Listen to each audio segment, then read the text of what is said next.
வயதான மாயா தன் பாட்டியின் குறிப்பு புத்தகத்தை கையிலே வைத்துக்கொண்டு நகரத்தின் வெடித்துப் போன சாலையில் நடந்தாள். இப்போது யாரும் பூமி தினத்தை கொண்டாடவில்லை. மரங்கள் இல்லை, கடல்கள் விஷமயமாகிவிட்டன, தேனீகள் முற்றிலுமாக அழிந்துவிட்டன. ஆனால் பாட்டி இறக்கும்போது சொன்ன ஒரு வார்த்தை மாயாவின் மனத்தில் இறக்கியது. பூமி இன்னும் நினைவில் வைத்திருக்கிறது. குறிப்பு புத்தகத்தில் ஒரு வரைபடம் இருந்தது. அதன் நடுவில் இலையால் செய்யப்பட்ட சுருள் உருவம். பாட்டி பல ஆண்டுகளாக காணாமல் போன ஒரு உயிரியல் அறிவியலாளர் எழுதியிருந்தார், கடைசி மலரை தேடு. இதைக் கண்டதும் மாயாவின் இதயம் வேகமாக துடித்தது. அவள் பையில் சுண்டிக்கட்டி நகரத்தின் பழைய இடத்திற்கு சென்று அந்த சுருள் இடத்தை கண்டுபிடிக்க முயற்சிக்கிறாள். ஆனால் அவள் தனக்கே இல்லை என தெரிந்தது. ஒரு ட்ரோன் அவளை கண்காணித்துக் கொண்டிருந்தது. தொடரும் துரத்தல். மாயா வரைபடத்தின்படி நகரத்தின் கீழுள்ள பழைய கண்ணாடி தோட்டம் கிரீன் ஹவுஸ் வரை சென்றாள். வாயிலை திறந்தவுடனே பின்னால் காலடி சத்தம்.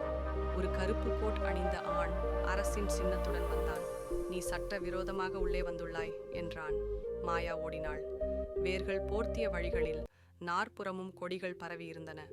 ஒரு கண்ணாடி பாத்திரத்தில் ஒரு ஒளி விட்டு கொண்டிருக்கும் விதையை அவள் கண்டாள். இரகசியம். அந்த அதிகாரி அவளிடம் வந்து விட்டதற்குள் விதை மாயாவின் தொடுதலுக்கு பதிலளித்தது. கொடிகள் பரவிச் சென்று அவரை கட்டி போட்டன. அப்போது ஒரு குரல், நீதான் வாரிசு. பூமி பேசத் தொடங்கியது. தோட்டம் உயிர் பெற்று மலர்கள் விரைவில் மலர்ந்தன. வழியின்றி சூரிய ஒளி பாய்ந்தது. இது ஒரு உயிரியல் கோர், பூமி கோர். பூமியை மீட்டெடுக்க உருவாக்கப்பட்ட ஒரு இரகசிய கண்டுபிடிப்பு. பூமி விழித்தெழுகிறது. செய்தி வேகமாக பரவியது. அரசு அதை ஒடுக்க முயன்றது. ஆனால் இயற்கையை அடக்க முடியவில்லை. காட்டுகள் நகரங்களில் வளரத் தொடங்கின. மழை வந்தது. தேனீகள் திரும்பின.